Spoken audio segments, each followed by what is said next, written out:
Assalamu alaikum, karibuni mapishi rahisi. Leo nawafundisha jinsi ya kutengeneza ice cream ya strawberry. Natumai mtapenda recipe yangu.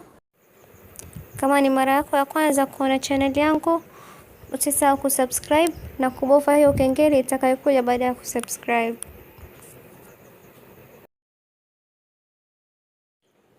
So kutengeneza ice cream yetu tunahitaji gramu 250 ya strawberry.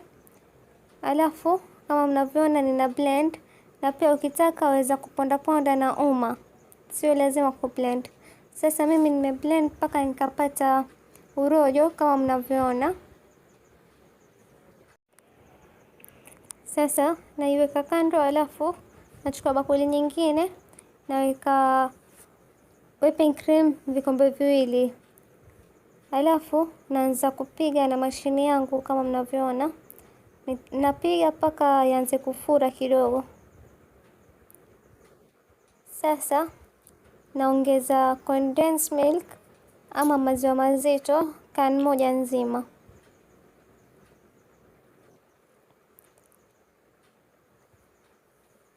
Halafu naanza kuchanganya.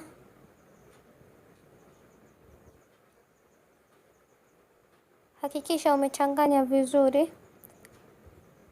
Baada ya kuchanganya, naongeza urojo wetu wa strawberry.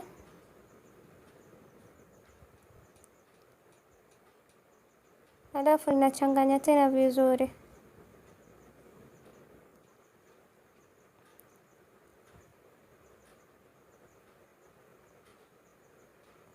Baada ya kuchanganya, ninaongeza food coloring nyekundu, lakini sio lazima.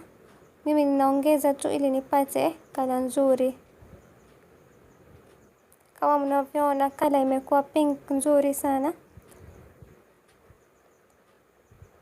So sasa ninaongeza kijiko kimoja kidogo cha strawberry essence. Kama hauna sio lazima, waweza kuongeza kijiko kimoja kidogo cha vanilla.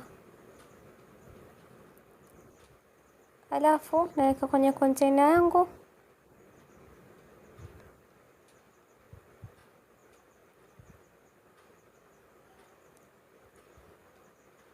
Kisha naifunika vizuri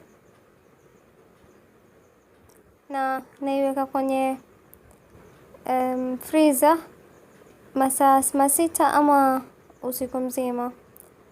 Sasa ice cream yetu iko tayari. Naanza kuiscoop na ice cream scoop yetu. Kama hauna sio lazima kutumia ice cream scoop, waweza kutumia kijiko pia.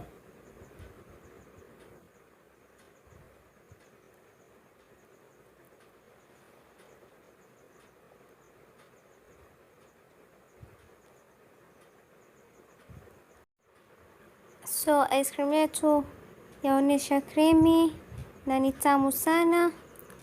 I hope mmependa recipe yangu, na jaribu kuwatengenezea watoto wako, wataipenda sana. Na pia like video yangu, share na wenzako, na subscribe channel yangu. Na niko na channel yangu nyingine yaitwa Yummy Meals, ambapo mtapata jinsi ya kutengeneza keki tamu ya birthday za watoto wenu. Kama wataka kujifundisha kutengeneza keki pia utaweza kujifundisha hapo. Please nendeni msubscribe, na pia nitapost keki zingine mpya hapo. So kwa yule ambaye anataka kujifundisha kutengeneza makeki, nitawaachia link ya channel yangu kwenye description box. Bye.